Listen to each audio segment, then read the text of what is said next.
Hey y'all, it's Zoe. Okay, so this is going to be my 3-month body update transformation video. No, this is my 3-month body hormone update video. I don't even know what these are called. But so basically this is going to be a video of me showing the effects and changes I have seen from hormones for 3 months. My body is probably not as feminine as it was when I first undergone hormones like 3 years ago, because since I've started hormones, I've gone off and on hormones. My hormone levels have went up to female and reverted back to male, went up to female, reverted back to male, like 3 or 4 times. So my body has gone through a lot. It's cussing me out. It's not happy, but this is my new 3-month update video on the transformation of my body. Like I said, it's not as feminine as it used to be, but it's still pretty feminine enough, especially being, trans. My body's not overly, masculine. It's not too muscular, but it's because I don't really work out for me to, like, build muscle, because, yeah, I don't want that. Don't really want to be a bodybuilder chick, but, to each his own.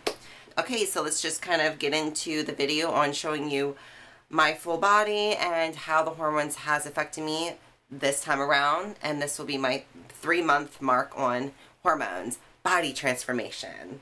Alrighty, so I probably shouldn't have worn a sports bra because it can make trans girls look very masculine, or honestly, I guess any female, but I kind of want to show you like a full authentic reveal, like, no enhancements, like no illusions, like no push-up, like, just how my body is when I wake up out of bed. So yeah, so I do kind of have, broader shoulders. I was born male, so that's just kind of, it's just what it is. I guess it's not too bad as like a bodybuilder.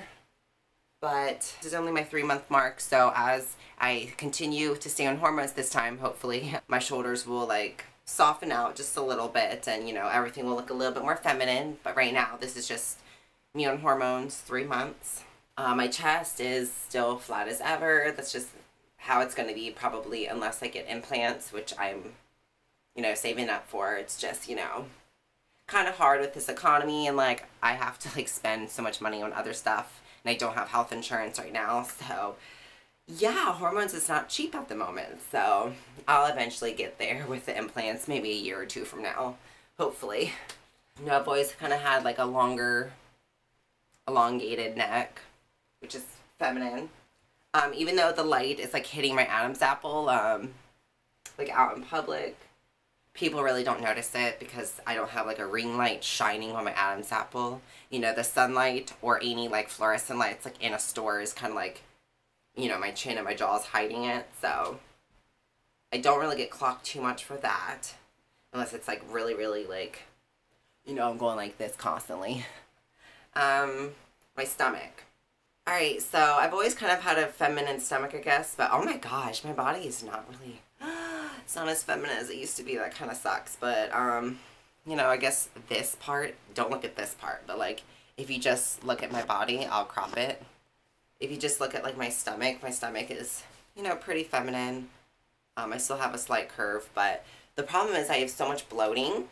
I have borderline Crohn's disease, I have IBS, I'm lactose intolerant, I have esophagitis. Like, I just have a lot of stomach problems, and like, I just don't digest food well at all. Like, I've always had really bad stomach aches and stomach problems, and like constantly, like, it feels like I have period cramps times 10 all day long throughout the whole day. Like, girls, like, you think your period is bad?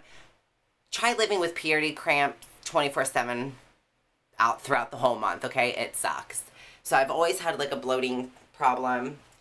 I'm like on like the Victoria's Secret diet right now, so it actually has helped a lot. I mean, as you can see, without sucking in, I still have like some, just like some bloating, but it's definitely not as it was before, so that's good. I guess that diet is somewhat working, so that's a plus. So yeah, let's move the camera down so you can kind of get a front face angle of my body.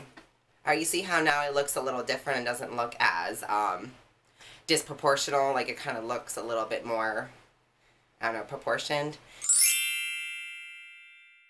Even though I don't have much hips, as you can see, I do not have much hips. I still got to work on that area.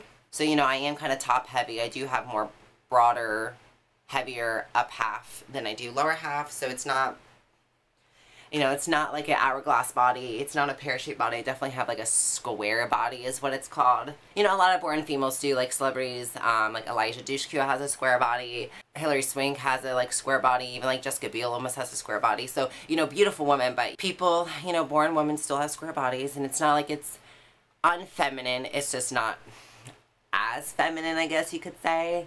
And it can make trans girls, if you are trans, you know, self-conscious even more because, you know, that's just what it is. You weren't born a female. So it doesn't mean you have a bad body. It's just a different type of body, you know. So just kind of try to love your body even if it's not the most feminine, because that's just what I've had to do. You know, this is the body I was born with. So I can change it and alter it here and there. But, you know, for the most part, you know, you just got to live with what you have, you know. And I do have... I have no butt. I have no butt. Very flat here, but that's okay. I gotta do my squats. I gotta work out. You know, I gotta do some of my leg muscles. And hopefully I can get a bigger booty like I did like 2 years ago.